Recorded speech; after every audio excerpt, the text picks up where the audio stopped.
Boa tarde, colegas internautas do Facebook e do YouTube. Aqui Marcos Valério Rocha em nossas sessões de análises filosóficas, né, sobre temas atuais. Hoje nós vamos expor uma questão em torno de um tema muito recorrente em vários níveis de discussão, que é a questão da cognição. A nossa preocupação do nosso canal é recuperar uma certa metafísica, né? A importância da metafísica para os dias atuais, e nesse sentido é que nós vamos analisar a questão da cognição. A metafísica, como nós já vimos anteriormente, né? O ano passado, tem outros vídeos, nós havíamos dividido ela em 3 tópicos, né? Que é uma gnoseologia, uma teoria do conhecimento, uma lógica e uma ontologia.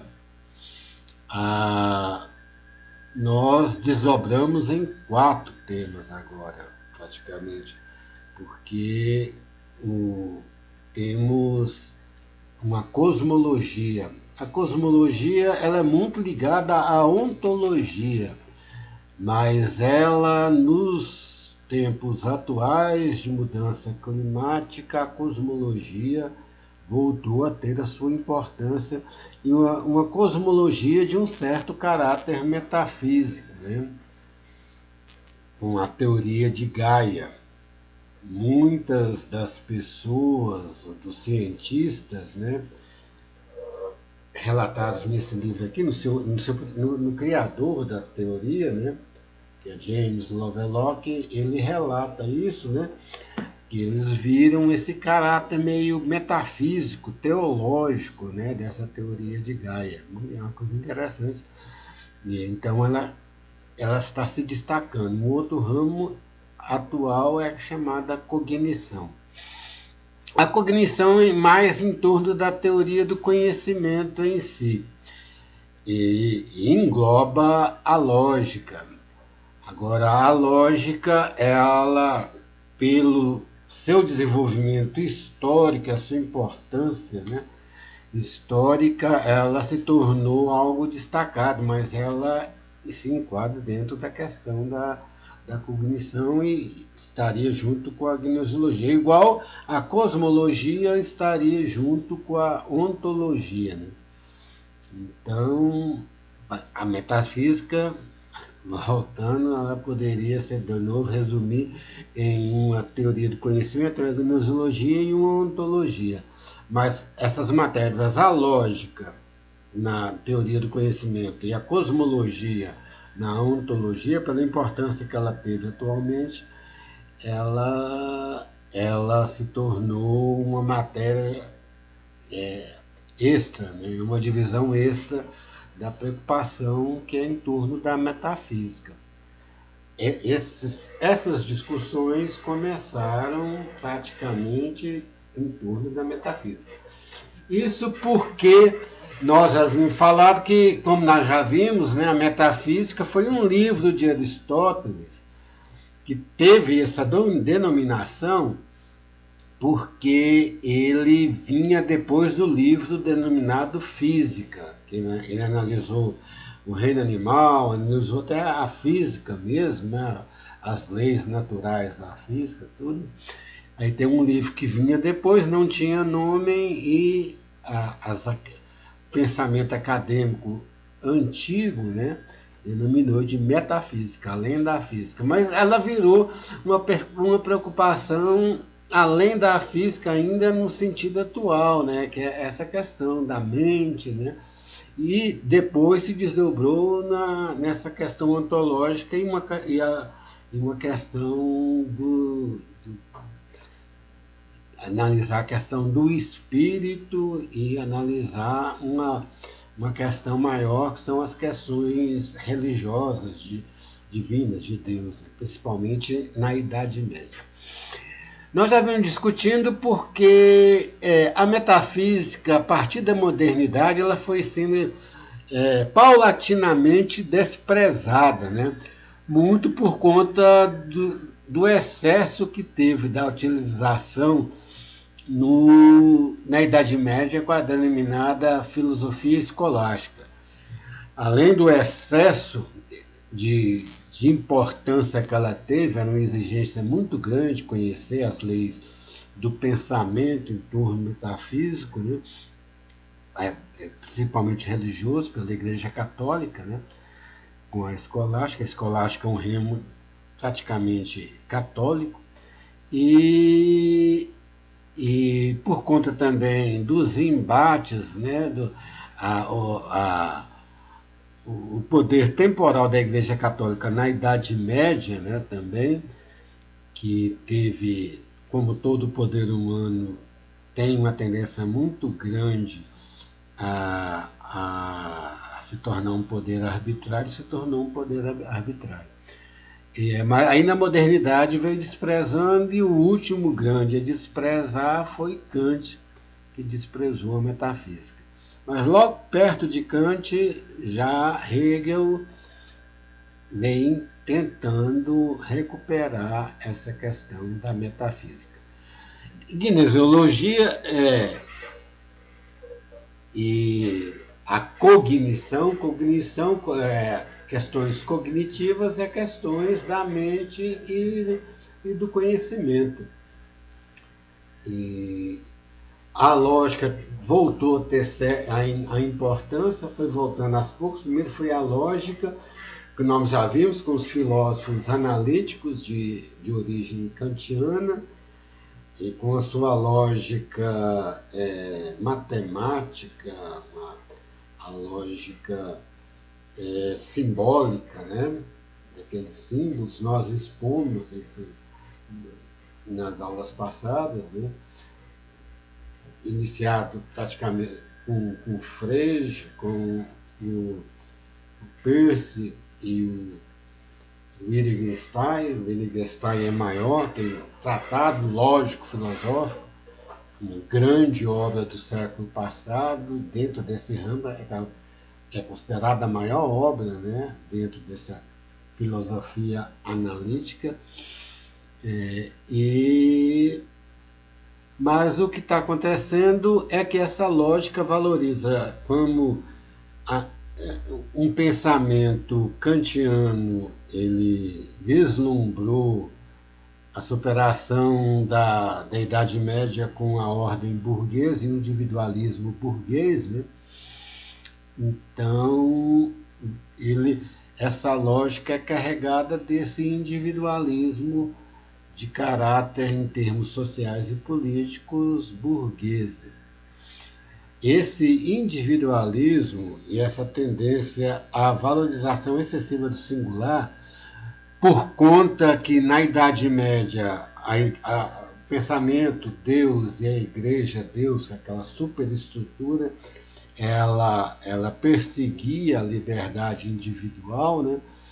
Ela se tornou, então, algo que tolhia o indivíduo com excesso, inclusive físico, na Inquisição, tortura, aquela coisa toda.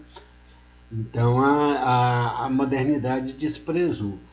Mas agora o individualismo ele está se exacerbando numa visão singular, uma visão egoísta, inclusive dos desejos, né? Realização dos desejos, e descambando nas violências cotidianas diárias que nós estamos vendo. Violências, principalmente as violências domésticas, em sentido geral. Essa violência doméstica, ela tem muito da sua origem em problemas de ordem cognitiva. A cognição atual, ela é muito importante para e ao contrário também, a cognição, a preocupação cognitiva é importante para a neurociência, né? A cognição é algo mais do lado pedagógico, tudo, né? Mas a neurociência, ela se debruça isso na questão do conhecimento a partir dos neurônios. Os neurônios é que filtram o contato do homem com a realidade, né, para o cérebro, e aí o cérebro conhece o objeto. Esse é o processo cognitivo. E o neurônio tem vários processos de fazer essa comunicação. E através dos sentidos em geral, os neurônios perfazem todo o ser humano, na mão, nos pés, no ouvido, na visão. A questão principal é a visão, mas o sentido geral está interligado. E nessa questão, nesse individualismo, a neurociência desenvolveu os neurônios, eles têm os chamados hormônios neurotransmissores que regulam o humor. Nós já vimos isso tempo atrás. Nossa obra, publicada recentemente, sobre a revisão do humanismo, abarca muito essa questão dos neurotransmissores, hormônios neurotransmissores, a adrenalina, a serotonina, a endorfina e serotonina. E a questão individual e de prevalência individual, na nossa visão, ela é muito centrada na questão da adrenalina, da ação, do ato reflexo. A adrenalina e o indivíduo, por conta do processo produtivo capitalista, que tem de ser cada vez maior para dar conta de maior lucro, ele necessita de cada vez mais uma resposta mais imediata ao meio para satisfazer a rapidez com que se necessita de variação dos processos produtivos para gerar os lucros capitalistas.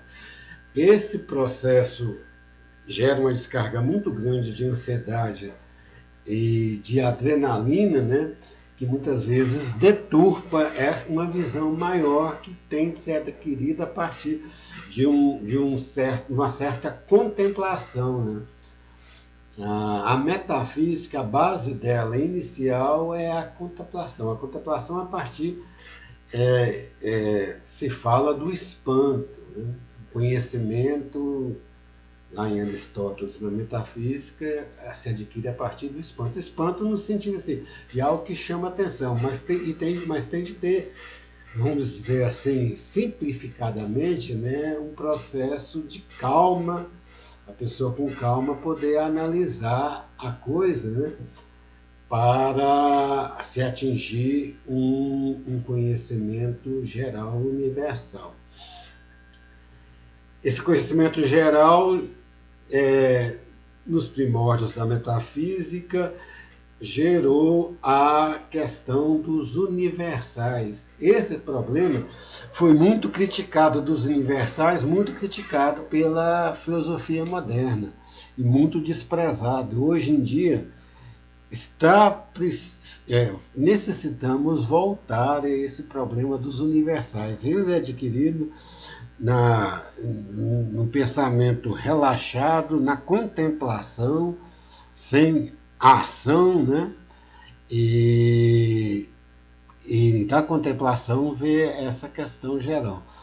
E o que não está tendo, inclusive nos relacionamentos.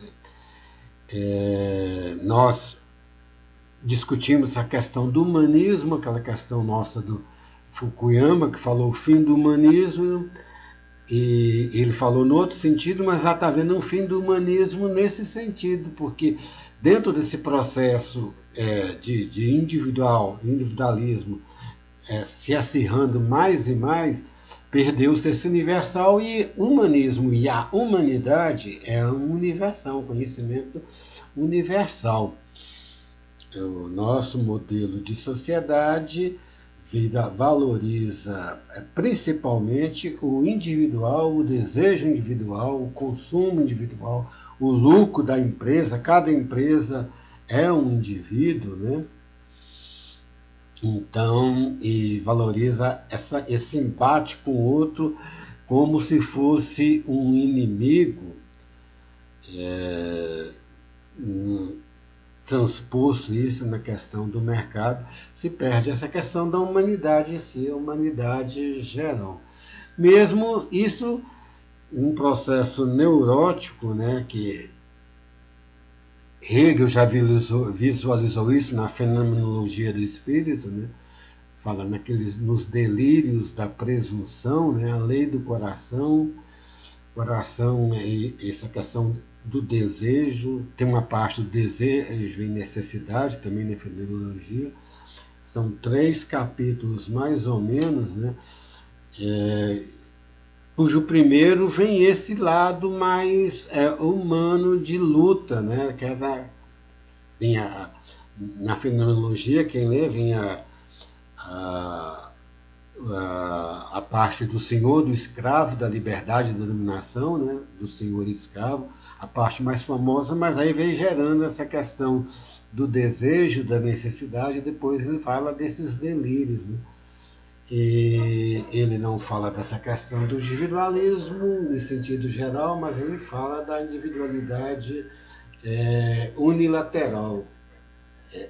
Kant que critica essa individualidade unilateral. Ela tende a ter essa visão do outro, uma visão maior. Isso que está gerando muitas vezes tantas violências. Em vários outros casos, há algum relato nesse sentido, mas o mais recente, no caso da agressão contra o congolês Moïse, né, eles entrevistaram, eles falaram que eles não queriam matar ele, mas a coisa se transbordou, né? Que eles não queriam chegar a isso, mas eles se entregaram.